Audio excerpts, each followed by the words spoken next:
ओम शांति। अॼु जा महावाक्य आहिनि। 100 ब्राह्मण खां उत्तम कन्या ठहिण लाइ धारणायूं छा करणियूं आहिनि। 18-1975 जा महावाक्य आहिनि।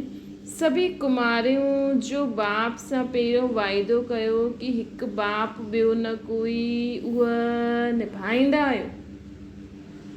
हिन वाइदे खे सदा निभाइण वारी कुमारी विश्व कल्याण जे अर्थ निमित्त ठहींदी आहे।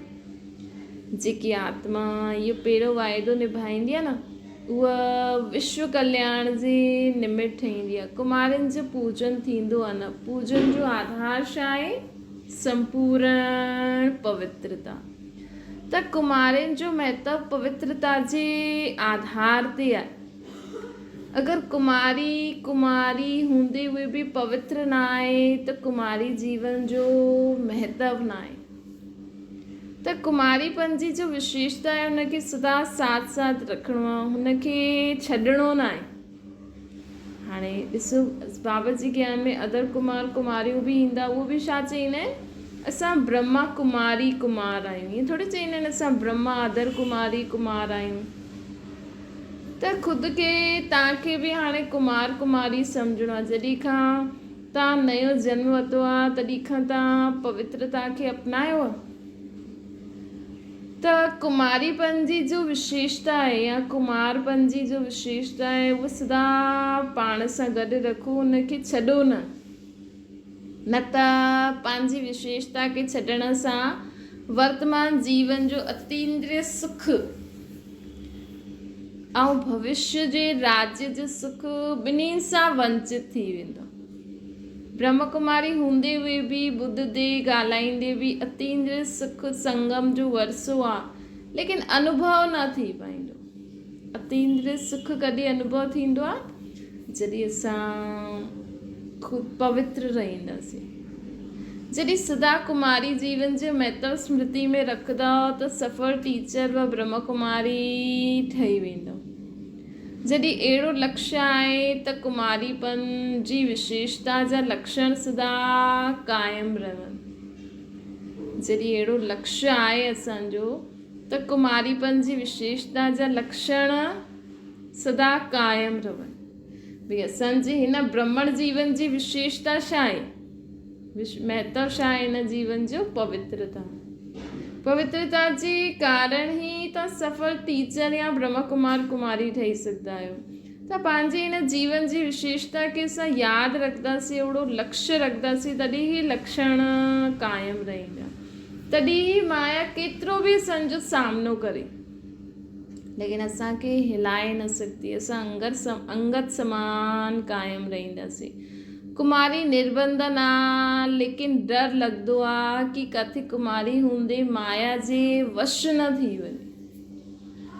अगरि हिन कारण की कुमारी मिटाए ॾे त ॾिसण जी, ट्रायल करण जी बि ज़रूरत न आहे। ॿी आहे परिवर्तन करण जी शक्ति। त ॿार त कंदा आहिनि न, जीअं ट्राई सेंटर ते जॾहिं रहणु शुरू कंदा आहिनि न त कुझु समय ट्रायल ते रखंदा आहिनि, पोइ समर्पित थींदा आहिनि। पर बाबा जी नज़र में केरु सरेंडर आहे? आत्मा जेकी हिन पवित्रता जे पेपर में पास आहे, जेकी ख़ुदि खे परिवर्तन करण जी जंहिंमें शक्ति आहे। कोई बि आत्मा हुजे, कहिड़ी बि परिस्थिति हुजे, लेकिन स्वयं खे परिवर्तन करण जी शक्ति हुजे, तॾहिं ही सफल टीचर ऐं सेवाधारी ठही सघंदो। संपूर्ण पवित्रता ऐं परिवर्तन शक्ति, हिन ॿिन्हिनि विशेषताउनि सां सेवा स्नेह सहयोग में विशेष आत्मा ठही सघंदो। संपूर्ण पवित्रता ऐं परिवर्तन करण जी शक्ति, अगरि असां में ॿ विशेषताऊं आहिनि त सेवा स्नेह ऐं सहयोग में विशेष आत्मा ठही वेंदा। त विशेष आत्मा ठहिण लाइ असांखे छा करिणो आहे? सेवा में, स्नेह ऐं सहयोग में विशेष आत्मा ठहिण लाइ इहे ॿ विशेषताऊं स्वयं में धारण करणियूं आहिनि। संपूर्ण पवित्रता ऐं परिवर्तन शक्ति। न त ट्रायल जी लिस्ट में रहिजी वेंदो, सरेंडर जी लिस्ट में न अची सघंदो। हिन ॿिनि विशेषताउनि खे क़ाइमु रखण वारी कुमारी ही गायन योग्य थींदी आहे। अल्पकाल जो वैराग्य न, लेकिन सदाकाल जो वैराग्य हुजणो खपे, अर्थात त्याग तपस्या, तॾहिं चईंदासीं विशेष कुमारी। त चेक करो सदाकाल जे लाइ वैराग्य आहे, सदाकाल जे लाइ त्याग तपस्या करूं था। हाणे त निमित खे ध्यानु रखिणो पवंदो आहे न ॿारनि जो, छो जी अञा ताईं इहा विशेषता न आई आहे। कहिड़ी ॿ विशेषताऊं धारण करणियूं आहिनि? हिकु त पवित्रता, ॿियो ख़ुदि में परिवर्तन करण जी शक्ति।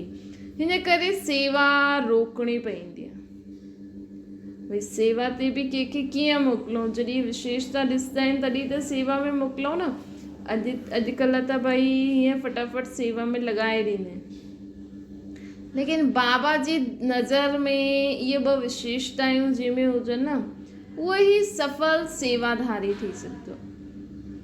कोई शिकायत कंहिं द्वारा बि न अचे तॾहिं चईंदासीं इहे कंप्लीट टीचर अथवा 100 ब्राह्मणनि खां उत्तम कन्या ठही सघंदी आहे। कोई बि शिकायत कंप्लेन कंहिंखां बि न अचे तॾहिं असां 100 ब्राह्मण खां उत्तम कन्या ठही सघंदा आहियूं। त ब्रह्म कुमार कुमारी सभु आहिनि, 100 ब्राह्मणनि खां उत्तम सिर्फ़ु कन्या ई न, जो बि बाबा जे यज्ञ में जो बाबा त आत्माउनि खे ॾिसंदा आहिनि त कन्या नाम पइजी वियो। छो जी बाबा चईंदा आहिनि न कि मां पंहिंजो हाणे त कोई कन्या, हाणे त सभु आत्माउनि खे ई ॾिसंदा आहिनि न बाबा।